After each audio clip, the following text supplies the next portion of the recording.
Okay, thanks for watching this video. Here's a quick walkthrough tour of the space as well, with the understanding that this is a permaculture garden. So the soil building, the mulching, it's different than what this area is accustomed to, but it's a lot more productive for a lot less cost and labor, particularly in the long term. So everything is in a state of transition.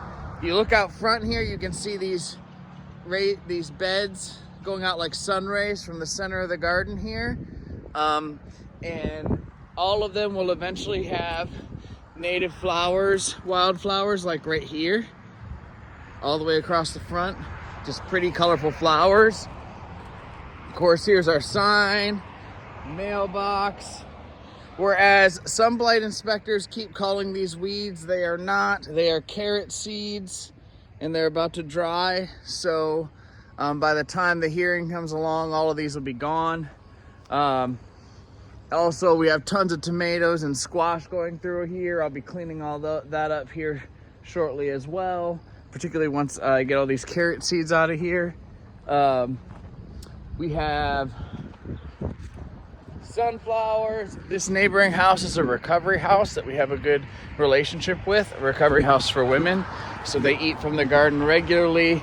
And what little water we do need, we don't irrigate. We don't need to because we mulch so much. What little water we do need, we do use from their space. It's part of our deal. Again, some would say this is overgrown, but it's all growing food. You know, people have an image of a garden in their mind of these like very precise 3 or 4 whatevers, but you can have lettuce around those, you can have garlic growing through those. You know, we're trying to use the space as much as possible. This is our storage space, built out of cob. It's a natural building product, which I am extensively trained and familiar with. Sand, straw, and clay, basically monolithic adobe. That's what these structures are built out of, and then a cement plaster put on them. Cob is approved by the International Building Code in 2021. This may look all overgrown, but that's because it's all baby kale. I just harvested a bunch of kale a few weeks ago, seeds, and seeds flew everywhere. And so I got a little bonus crop of kale. All these tomatoes, right? Trellising, squash, cucumber, art in the middle. These art installs are so colorful because they're also meant to be part of a scavenger hunt where people come to the garden.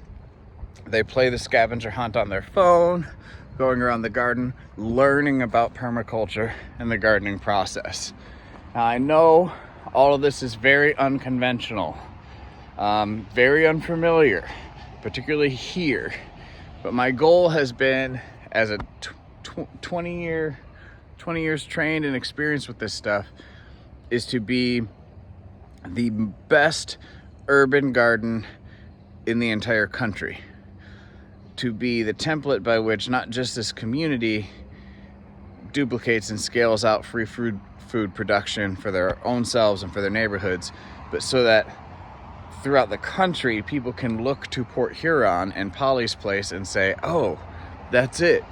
Some may recall that back in the day, a masterpiece was something you created to show every degree of mastery, and then another master would look at it and say, yes, you have achieved master class in your skill set because this piece shows your mastery.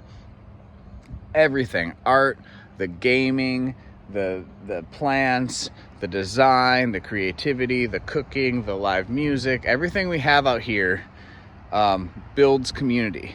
And I have been a community builder for about 15 years in numerous US cities. Seeing my hometown be so much worse off than it was 20 years ago when I left, and having grown up extremely poor here myself, and seeing so many more living that situation rather than fewer, this is what I'm doing to try to help. I know it's different. I know it's uncertain for some people, but particularly during COVID, this was of great value to the community, and it continues to be of great value to the community. And I'd just like to see us protected. There are other gardens in town that have protections that we've been asking for years, and they just got them while we've been ignored and maligned and mistreated. So hopefully justice will prevail.